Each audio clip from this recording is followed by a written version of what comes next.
স্বৈরাচারী শেখ হাসিনা সরকারের পতনের ১ বছর পূর্ণ হতে চলেছে। সেই ঐতিহাসিক মুহূর্তের পর যখন ছাত্র জনতার গণ অভ্যুত্থানে বদলে গিয়েছিল রাজনীতির মোড়, আজ আবারও এক অনিশ্চয়তার অধ্যায়ে প্রবেশ করেছে বাংলাদেশ।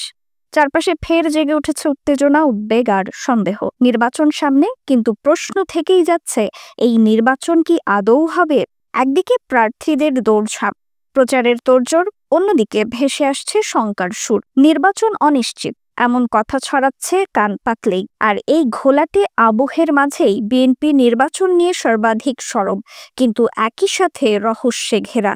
বিএনপি শুরু থেকেই অন্তর্বর্তী সরকারের অধীনে দ্রুত নির্বাচন দাবি করে আসছে। তারা বলছে, জনগণের ভোটাধিকার ফিরিয়ে আনতে এই নির্বাচন জরুরি।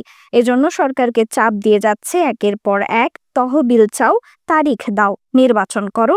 এই দাবি ঘুরে ফিরে বারবার। এমন প্রেক্ষাপটে সম্প্রতি বিএনপি মহাসচিব মির্জা ফখরুল ইসলাম আলমগীরকে মুখোমুখি করা হয়। প্রশ্ন ছিল স্পষ্ট, এত বড় দলে প্রার্থী নির্বাচন কিভাবে হবে? কারা পাবেন মনোনয়ন? উত্তরে মির্জা ফখরুল বলেন, সবকিছুই চলছে পূর্ব পরিকল্পনা অনুযায়ী, তড়িঘড়ি কিছু করা হচ্ছে না। ইতোমধ্যে মাঠ পর্যায়ে জরিপ শুরু হয়েছে। তৃণমূল থেকে যাদের সমর্থন আসবে তাদের অগ্রাধিকার দেওয়া হবে।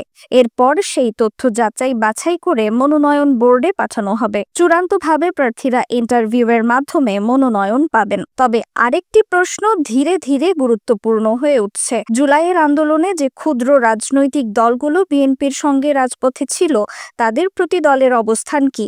বিএনপি কি তাদের জন্য আসন ছাড়বে? এই প্রশ্নে মির্জা ফখরুল কিছুটা কৌশলী উত্তর দেন। জানান, এখনো চূড়ান্ত সিদ্ধান্ত হয়নি, তবে বিএনপি আন্তরিকভাবে চায় যারা একসঙ্গে আন্দোলনে ছিল তারা যেন সামনে থাকেন। সবাইকে নিয়েই এগোতে চায় দলটি। আরেকটি বিতর্কিত প্রশ্ন সামনে আসে, আওয়ামী লীগ ছাড়া নির্বাচন কি একপেশে হয়ে যাবে না? মির্জা ফখরুলের জবাবে বলেন, দেশে কেবল আওয়ামী লীগই নয়, জামায়াতে ইসলামী আছে, এনসিপি আছে, যারা নিজ নিজ ভাবে গুরুত্বপূর্ণ শক্তি। তাই একক কোনো পক্ষ ছাড়াই নির্বাচন যথেষ্ট বৈধতা পেতে পারে। এই সাক্ষাৎকারে বিএনপি একরকম বার্তা দিয়েছে, তারা প্রস্তুত, তারা কৌশলী এবং তারা পরিস্থিতি পর্যবেক্ষণ করছে। কিন্তু বড় প্রশ্ন থেকেই যায়, এই টালমাটাল সময় পেরিয়ে সত্যিই কি নিরপেক্ষ নির্বাচনের দিন আসবে, নাকি আবারও গণতন্ত্র আটকে যাবে অনিশ্চয়তার জালে? রিফাত আরা ইসলাম, দ্য পলিটিক্স টুডে।